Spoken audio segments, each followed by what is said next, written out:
వదిలేండి సార్.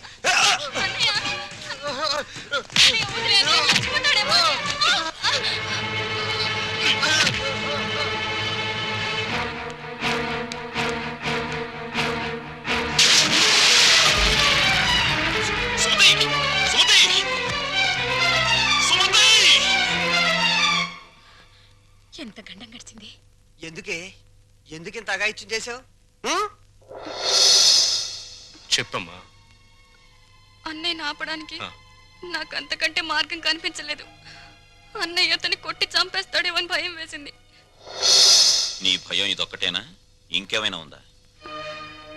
మేమిద్దరం ప్రేమించుకుంటున్నాం. ప్రేమించుకుంటే ఈ జై కామరాజు వడయారు కొడుకును కొడతారా? ఒక్కొక్కని నా రోడ్డు రోడ్ల కింద పెట్టి అప్పుడన్నట్లు నడిపేస్తాను. నేను మంచికి కన్నడ కంఠీరవను, చెడుకు చందనం స్మగ్లర్ వీరప్పన్ని. కొట్టింది కాక వచ్చారా? జరిగిన దానికి క్షమించమని అడగడానికే వచ్చాం. క్షమించను. ప్రధానమంత్రి ఫోన్ చేసి చెప్పినా క్షమించను. ప్రధానమంత్రి ఏమో. అలాగా. హలో, నువ్వా? మా ప్రసాద్ను కొట్టిన విషయం నీ దాకా వచ్చిందా? నా కొడుకును కొట్టిన వాళ్ళను తారులో కలిపి రోడ్డు వేసేంత వరకు నిద్రపోదని నా రోడ్ల మీద ప్రమాణం చేశాను రా. నా బావమరిది అమెరికా నుంచి అప్పుడే నా పరువు ఇండియా దాటి అమెరికా దాకా వెళ్ళింది. అసలు నా ఇంటికి రావడానికి సిగ్గులేదు మీకు? చూస్తే దిట్టంగా నలుగురున్నారు. మీలో ఎవరు నా కొడుకును కొట్టింది చెప్పండి. నేనే కొట్టాను. నా కొడుకుని 10 మందిలో కొడతావా? పరువు లేని కుటుంబంలోని మనిషి కాబట్టి పశువులా ప్రవర్తించావు. మగవాడు నాకు చెయ్యి వేస్తాడు. వేస్తే నీ చెల్లెలు ఎందుకు ఊరుకుంది? ప్రేమించింది కాబట్టి ఊరుకుంది. చిచ్చే. వంశాన్ని బట్టి ఆలోచనలు, ఆలోచనలు బట్టి బుద్ధులు. ఆడపిల్లను పెంచుకోవడం చేతగాక ఊరు మీద వదిలిపెట్టిన మీ కుటుంబం బతుకు ఎలాంటిదో. కప్పు కొడుతుంది. బయటికి వెళ్ళండి నాయన, ఇల్లంతా కడిగించుకోవాలి. వెళ్ళండి. మా అమ్మ మళ్ళీ చచ్చిపోయింది. మా అమ్మ ఫోటో బద్దలు కొడతావా? నిన్ను ఎందుకంత కోపం వచ్చింది? మా అమ్మ ఫోటో పగల కొడితే నాకు కోపం, పక్కింటోడు కోపం వస్తుందా? ఆ ఫోటోకి ప్రాణం లేదుగా. అయినా అదంటే నాకు ప్రాణం. ఎప్పుడో చచ్చిపోయిన మీ అమ్మ ఫోటో పగల కొడితేనే మీకింత ఉలుకొచ్చిందే. ప్రాణానికి ప్రాణమైన నా చెల్లెల మీద చేయి పడితే నా రక్తం ఉడికిపోదా? అదే ఆడదాన్ని గౌరవించడం చేతకాని మనిషివి అమ్మ ఫోటో మాత్రం పెట్టావు. ఇందాకేమన్నారు? మగాడన్నాక ఆడపిల్ల మీద చెయ్యేడా అని అన్నారు కదా. నేను ఇప్పుడు మీ పెళ్ళ మీద చెయ్యేస్తాను. మగాడే కదా, పోలే మీరు ఊరుకుంటారా? రంగా, అమ్మా క్షమించమ్మా. అంతేనమ్మా, అంతే. దోపిడీలు చేసేవాళ్ళు, మద్దతులు చేసేవాళ్ళు, మానభంగాలు చేసేవాళ్ళు దర్జాగా తలెత్తుకు బతుకుతున్నారు. కానీ ఆడపిల్లల్ని కన్నవాళ్ళు మాత్రం తలెత్తుకు బతకలేకపోతున్నారు. అదండి ప్రపంచం. వస్తాం సార్, వస్తాం. ఇందాక మీ ఇల్లు కడుక్కోవాలన్నారుగా, మర్చిపోకుండా ఫినాయిల్తో కడుక్కోండి. వదన్నా. అమ్మా నీకో శుభవార్తే. నీ మనవడికి రఘురామయ్య గారి అమ్మాయితో పెళ్లి కుదిరింది. అవును, ఈ రఘురామయ్య గారే. ఓకేను.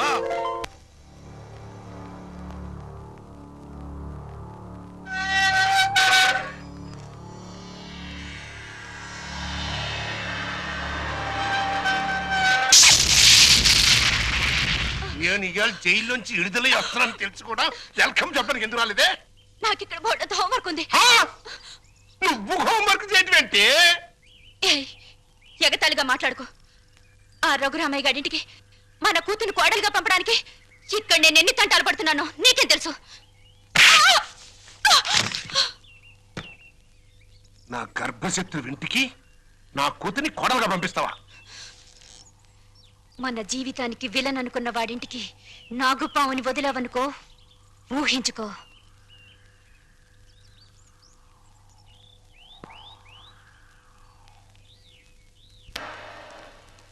నాన్నగారు, తమ్ముడు చదువుతున్న కాలేజీ ప్రిన్సిపాల్ గారు మీకు ఈ లెటర్ పంపించారు. ప్రిన్సిపాల్ చదువు.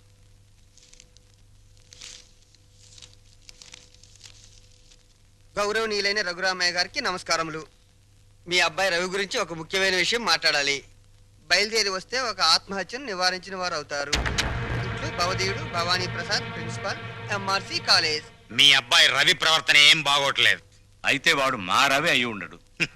తమ పిల్లల గురించి పెత్తండ్రి అలాగే అనుకుంటాడండి. కానీ మీ వాడు సామాన్యుడు కాదు. కొత్తగా చేరిన స్టూడెంట్స్ ని ర్యాగింగ్ చేయటం, ఆడపిల్లల్ని అల్లరి చేయటం, లెక్చరర్స్ ని ఏడిపించడం. మా ప్రిన్సిపాల్ గారిని కూడా ఏడిపిస్తున్నాడండి. ఎస్, మీరు మా వాడి మీద వేస్తున్న అభాండాలు నమ్మలేకపోతున్నాం అండి. వాట్? నావి అభాండాలా? What do you mean by that? అది కాదండి. రంగా నువ్వు ఊరుకో. సార్ మా వాడు. నో నో నో నో, మీరు వెళ్ళి కాసేపు ఆ పక్కన వెయిట్ చేయండి. నేను మీ వాడిని పిలిచి విచారిస్తాను. అతనేమిటో అతని ప్రవర్తన ఏమిటో మీకే తెలుస్తుంది. ప్యూన్, ఇవన్నీ ఒట్టి గ్యాస్ కవర్లే. రవి గారు మిమ్మల్ని ప్రిన్సిపాల్ గారు పిలుస్తున్నారు. ఏంటి పిలిచారట? What is the matter? మొన్న కాలేజీలో కొత్తగా చేరిన సుబ్బారావు అనే కుర్రాన్ని నువ్వు ర్యాగింగ్ చేశావు. ఫలితంగా అతని కాలు విరిగిపోయింది. దానికి నీ సమాధానం ఏంటి? పుత్తూరు వెళ్ళి కట్టించుకోమనండి. కొత్తగా కాలేజీకి వచ్చిన వాళ్ళని ర్యాగింగ్ చేయటం పాత రోజుల నుంచి వస్తున్న ఆచారం. దానికి ఇప్పుడు విచారణ ఏంటండి నా బొంద? ఆ కుర్రాడి సంగతి అలా ఉంచు. రాణి అనే అమ్మాయితో నువ్వు తిరగటం అందరికీ తెలుసు. ఆ అమ్మాయి జీవితాన్ని నువ్వు నాశనం చేశావు. ఆ పెళ్లి ఇప్పుడు గర్భవతి. నాకు తెలియకుండా మీకెలా తెలుసు సార్? మీ దగ్గరకు వచ్చి చెప్పుకుందా? షటప్. లేకపోతే ఏంటి సార్? నాలాంటి గ్లామరస్ అబ్బాయికి 10 మంది గర్ల్ ఫ్రెండ్స్ ఉండటం చాలా సహజం. మీరంటున్నట్టు ఆ అమ్మాయిని నేను అనుభవిస్తే ఆ అమ్మాయి కూడా నా వల్ల అనుభూతిని పొందింది. ఇది తప్పు అని మీరనుకుంటే ఆడవాళ్ళందరినీ పువ్వుల్లో పెట్టి పూజించుకోండి. కానీ నేను చేసేది ఇంతే. అమ్మాయి రాణి, ఇతను చెప్పిందంతా విన్నావు కదా? నువ్వేమైనా చెప్పదలుచుకుంటే నిర్భయంగా చెప్పు. సార్, ఏ పరువు గల ఆడపిల్లైనా కావాలని కాలు జారదు. ప్రేమించిన వాడు తనే సర్వస్వాన్ని నమ్మించినప్పుడు విచక్షణ పోవచ్చు.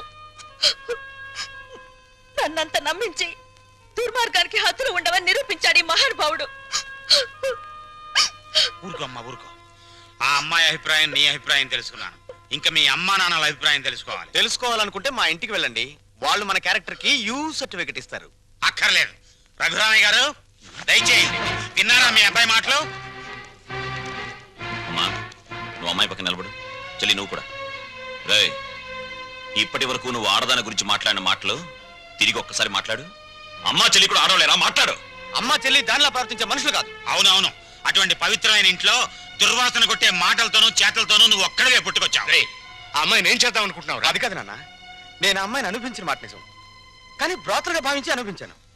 నిజంగా ప్రేమించుంటే ఆ అమ్మాయి తల్లి ఎవరు, తండ్రి ఎవరు, సంప్రదాయం ఏంటి అని తెలుసుకున్నాను కదా. అయినా ఆఫ్టర్ ఆల్ దాని గురించి ఆలోచిస్తారేంటి నాన్న? ఆ అమ్మాయిని పెళ్లి చేసుకుంటావా లేదా? అది కాదన్నయ్య. నోరు మీరే దుర్మార్గుడా.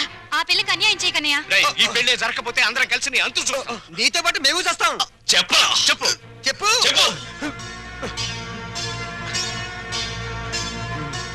సరే, దండలు తెప్పించండి.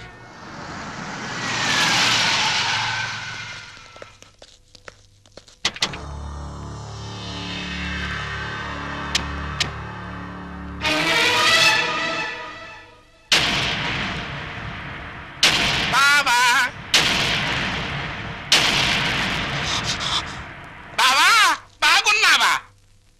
ఇంకా బాగోలే. ఆ పిల్లరా నీ కొత్త కోళ్ళం? ఆ పిల్ల ఎవరో కనుక్కో చూద్దాం. నీ వేలు విడవని మేనకోళ్ళం అంటే నీ సొంత చెల్లెలు సవితికి కూతురు. ఈ నా కీపే నీ కొత్త కోడలకి జన్మభూమి. నీకు గుర్తుందా? అప్పుడప్పుడప్పుడప్పుడు నా ముఖం మీద నా కొడుకు చేత తుపుక్కు నుమ్మే ఇచ్చావు. ఇప్పుడు నీకు గుర్తొచ్చి ఉంటుందిలే. ఆ ఉమ్ము అప్పుడే తుడుచుకుంటే పోయింది. కానీ ఇప్పుడు నీ మొహం మీద పడబోయే ఉమ్ము లైఫ్ బాయ్ సబ్బుతో తోవుకున్నా లైఫ్ లాంగ్ సరిగిపోకుండా పర్మనెంట్ గా ఫిక్స్ అయిపోద్ది. అరవబకరా నా కొడక. బైక్ లేకుండానే మీ ఫ్యామిలీ అఫేర్ అంతా ఊరంతా తెలిసిపోద్ది. చూడు, ఇయాల నుంచి నా కూతురు జెండా మీ ఇంటి మీద ఎగురుతా ఉంటుందన్నమాట. ఎప్పుడు ఎగరటం మానేస్తాం అప్పుడు జెండా ఎత్తేస్తాం. ఈ గవర్నమెంట్ కూలిపోద్ది. బావా, గడ్డిని తగలబెడటానికి పెద్ద దివిటి అక్కర్లా, చిన్న అగ్గి పుల్ల చాలు. ఆ అగ్గి పుల్లే నీ కోడలు నా కూతురు అన్నమాట. ఈ రోజు నుంచి ది ఎండ్. కార్డు పడేంత వరకు నా డైరెక్షన్ లో ఇవ్వబోయే కొత్త ట్విస్ట్ అన్నమాట. వచ్చిన పని అయిపోయింది, ఇంకొస్తా అన్నట్టు డాక్టర్. నా సన్ ఇన్ లాని లాక్రమే ఆశీర్వాదం తీసుకుని కానీ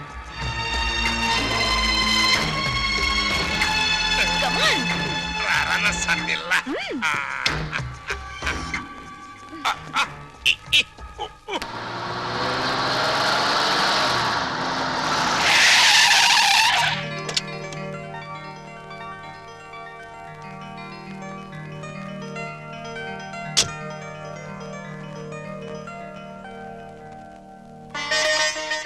మరి నా ఆడపడుచు లాంఛనమో?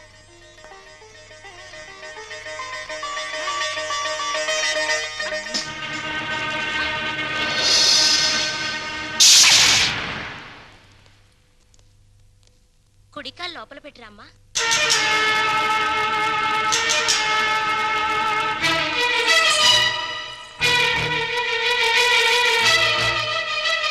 కాదు, కుడికాలు. కీప్ లెఫ్ట్ అన్నారు పోలీసోళ్ళు. అవునవును, కీపు ఎప్పుడు లెఫ్టే. వైఫే రైటు. ఈ జ్ఞానం ఎప్పుడు వస్తుందో. అత్తా మామూలుకి నమస్కరించమ్మా.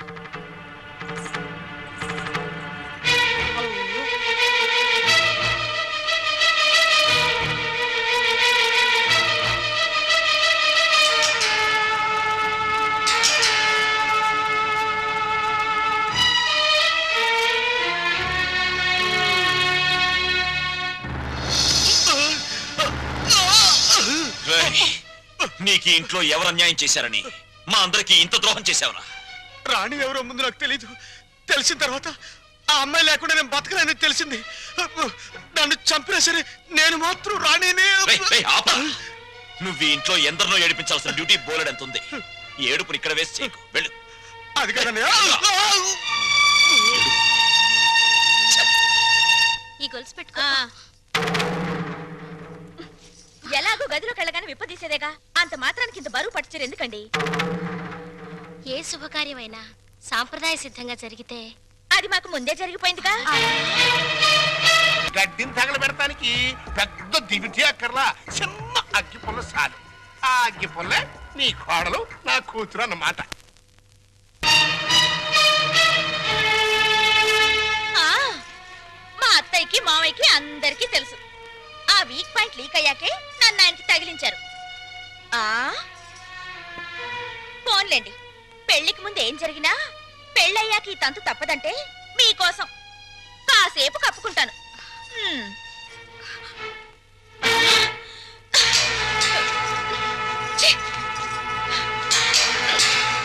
ఏయ్, మీరందరూ పోండి. పెద్దల్ని ఎదిరించి పెళ్ళాల్ని పూజించే పైటసాటు పురుషుల్లారా, చిలక పలుకులు విని ఇంటి పరువు రచ్చ కీడ్చకండోయ్. ఉల్లి పువ్వు ఎన్ని జన్మలెట్టినా మల్లె పువ్వు కాదు, పరిమళం రానే రాదండోయ్.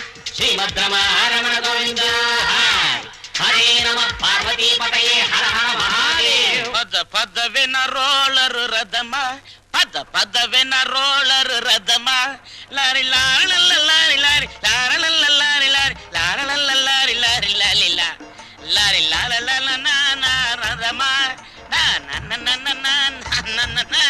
ఏమండి, పెళ్లి నాటికైనా చేరతావా దీంట్లో? పెళ్లికెళ్తూ కూడా ఈ రోలర్ మీద ఏంటి నాన్న? ఎంచక్క కారులో వెళ్ళొచ్చు కదా. ఓరి యదవా, ఇది అచ్చొచ్చిన రోలరు. 30 ఏళ్ల క్రితం మీ అమ్మని తగిలించుకోవడానికి విజయవాడ నుండి శ్రీకాకుళం వరకు ఈ రోలర్ మీదే వెళ్ళానురా. వచ్చారులేండి, ముహూర్తం అయిపోయిన 3 నెలలకు వచ్చారు. ఆ ముహూర్తానికి మా అక్కకు పెళ్ళైపోయి నేను బుక్ అయిపోయాను. సెటప్ అయిపో. నన్నేమనంటే అప్పుడం అయిపోతావే. నన్నెవరనుకుంటున్నావే? జై కామరాజు వడయార్ అంటే మైసూర్ రాజేష్ ఆఖరి వంశం అన్నమాట. ఆ తాతలంతా ఏనుగులు ఎక్కారే. ఏనుగులు అయితే మేత బొక్కని, ఏనుగులు అమ్మేసిన నీ రోలర్ మెయింటైన్ చేస్తున్నాను. పిచ్చిదానా. రోలర్ రథ.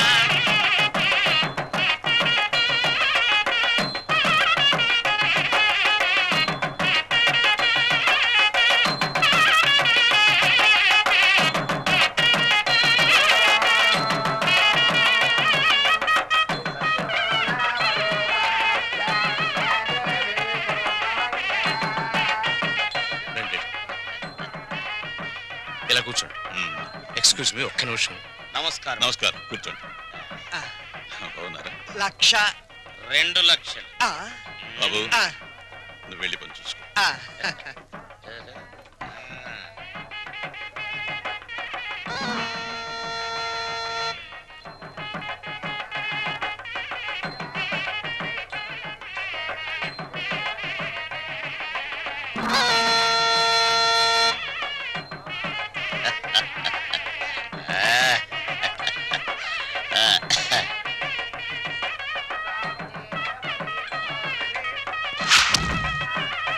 తీసుకోండి.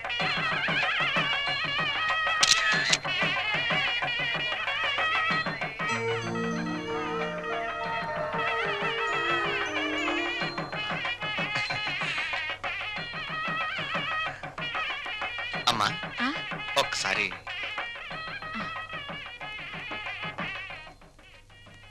ఏయ్, ఏమిట్రా ఇది? అమ్మా నాన్నల మాట విని చెడ్డగా ప్రవర్తించాను. నన్ను క్షమించండి అత్తయ్య. బుద్ధి వచ్చింది. బాగా బుద్ధి వచ్చిందా? నువ్వు ఊరుకోరా. అవే మాటలమ్మా. ఏదో చిన్నతనం. నిన్నంత మాత్రం అర్థం చేసుకోలేనా? పిచ్చి పిల్ల. లోపలికి వెళదాన్రా.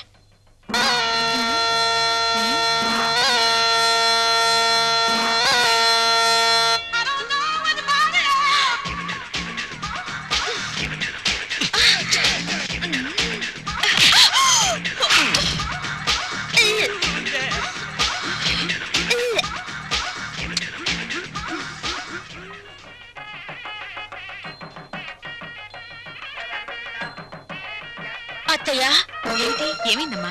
తప్పుల మీద తప్పులు చేసి మావయ్య గారి మొహం చూడాలంటేనే నాకు తల తీసేసినట్టుంది. రాణి, నాకు రంగ అసలు వరుస కన్నయ్య, మరో వరుసకి బావా. ఇప్పుడు ఆయన ఏమని పిలవాలి? రంగా అని పిలువమ్మా. ఆహా.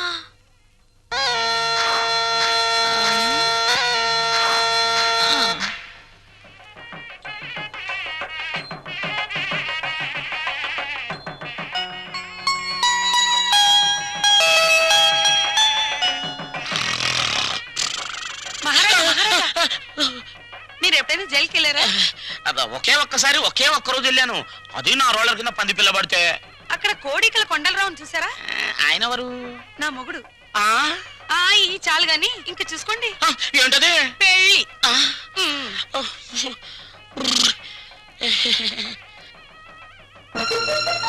అత్తయ్య, మళ్ళీ ఏమిటమ్మా? అందరూ నా వంక మీ అబ్బాయి వంక చాలా హీనంగా చూస్తున్నారు. పరువు గల ఈ కుటుంబ గౌరవం నిలబెట్టడం కోసం మేమిద్దరం ఎటైనా వెళ్ళిపోయి బ్రతకాలనుకుంటున్నాం.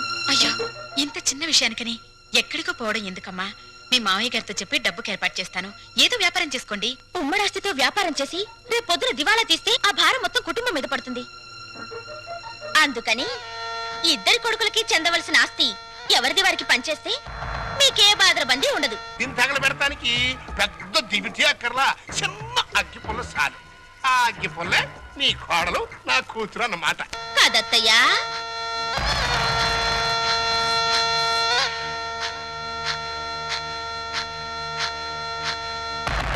ఈ కొడుకులిద్దరూ దేవాలయంలో గబ్బిలాయిలన్నమాట.